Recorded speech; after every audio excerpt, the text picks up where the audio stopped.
Un point sur Cyril Hanouna qui est vraiment de plus en plus dégueulasse. Alors oui, je le répète, je regarde l'émission parce que tous les jours, elle m'approvisionne de, justement, de faits de société, de débats du moment, etc. Donc c'est comme ça que je prends mes trucs. Et en plus, ce qui est bien, c'est que je peux avoir les arguments pour et contre avec les chroniqueurs. L'émission, c'est bien qu'elle existe, je suis pour qu'elle existe, parce que mine de rien, il y a beaucoup de choses qui sont dites là-bas. Mais à côté de ça, je trouve le niveau, mais vraiment un niveau proche de zéro, en fait. Un niveau intellectuel proche de zéro des gens. Alors j'espère que les chroniqueurs jouent le jeu en se disant, si je dis gauche, il faut que je sois à fond à gauche et que je sois offusqué par tout ce que la personne qui est à droite dit. Si c'est pas le cas, si vraiment ils sont sincères, ils sont dégueulasses. Et alors Hanouna en tête, mais c'est le pire. Déjà, c'est un animateur, et ce qu'il fait, c'est de plus en plus, il le faisait déjà un peu avant, mais de plus en plus, il donne clairement son avis sur les débats.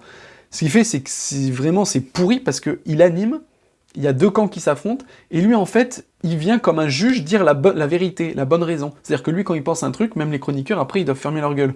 Donc vraiment, ça fausse complètement les débats. Et là, il y a deux points sur lesquels je voudrais revenir. C'est Johnny Hallyday et Patrick Bruel. Alors, il y a eu l'affaire avec Patrick Bruel, où il était dans sa voiture avec le téléphone à la main et genre un clignotant qu'il avait oublié de mettre, où il y a un mec en scooter qui le filme et qui s'aperçoit que c'était Patrick Bruel, et en fait il lui fait une leçon de morale en disant c'est pas bien, c'est pas parce qu'on est connu, etc. En soi, la vidéo en elle-même, je m'en fous un peu. Ce qui est vrai, c'est que effectivement, parce qu'au début, Hanouna et tout le monde faisait que dire ouais, Patrick Bruel il a une super réaction, parce que dans la vidéo il sourit, il dit ouais désolé et tout, mais en même temps c'est normal à 100%, parce qu'il est clairement dans l'illégalité, il est en tort, et il sait qu'il va être vu par des millions de gens.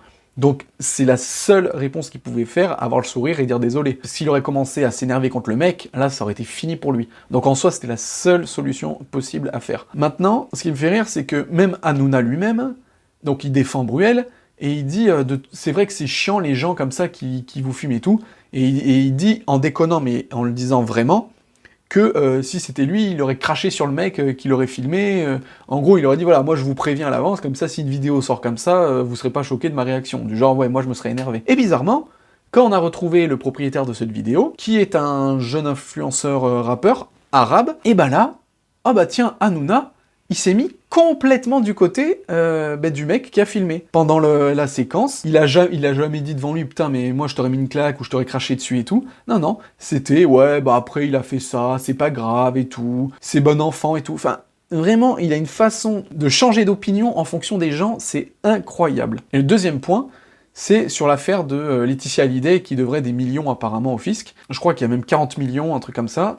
En fait, ça daterait donc de l'époque de Johnny Hallyday avec les maisons, etc. Enfin bon, bref. Et là, donc on parle quand même d'une évasion fiscale de 40 millions d'euros. C'est pas 100 euros qu'on oublie de déclarer aux impôts, ou les gens normaux, hein. C'est vraiment 40 millions d'euros comme ça, qui devraient rentrer dans les caisses de la France, mais non, qui sont gardés pour lui. Et là, donc ça parle de ça débat de ça. Et on a qui? On a Hanouna qui dit oh mais c'est Johnny. Le mec, à la télé, au calme, devant tous les Français qui en chient au quotidien, leur dit non mais en gros, vu que c'est Johnny Hallyday, bah c'est pas grave s'il a gardé 40 millions pour lui, quoi. On le pardonne parce que c'était notre Johnny, c'était une star, quoi. Mais c'est... Vraiment, mais j'ai été choqué en fait que personne réagisse. Ça veut dire que ouais, quand c'est d'autres stars, des mecs cool et tout, il dira à chaque fois non mais c'est pas grave. Vraiment, j'étais choqué de sa réaction, quoi. De dire, juste parce que c'est Johnny, on peut lui pardonner une évasion fiscale de 40 millions.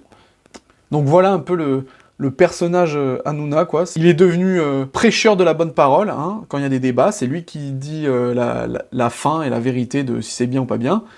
Et en même temps, bah forcément, il aide tout le temps. Là, par exemple, j'ai fait une vidéo juste avant, mais je parlais des prisons et tout ça, de est-ce que les prisonniers sont des sous-citoyens. Là, pareil, Hanouna, il a fait que dire pendant toute l'émission, ouais, mais j'ai plein de potes en prison, ouais, j'ai des potes qui ont fait ça, bon alors voilà, c'est pas des pédocriminels, hein, c'est pas des terroristes et tout, ils ont fait des petites conneries, ils regrettent, ils veulent se réinsérer, machin, mais il a fait que dire ça, quoi. J'ai des potes en prison, ils regardent TPMP à la télé, voilà, et tout ça pour excuser. J'ai l'impression qu'en fait, Hanouna, il veut la plus grosse cote possible, et il essaye de racler, mais même dans toutes les minorités possibles, que ça soit même des minorités, voilà, des racailles, des gens en prison et tout, il va tout faire pour avoir le plus de monde possible avec lui, tout en étant un tyran après dans son émission. Enfin voilà, c'est vraiment, je trouve qu'il est de pire en pire.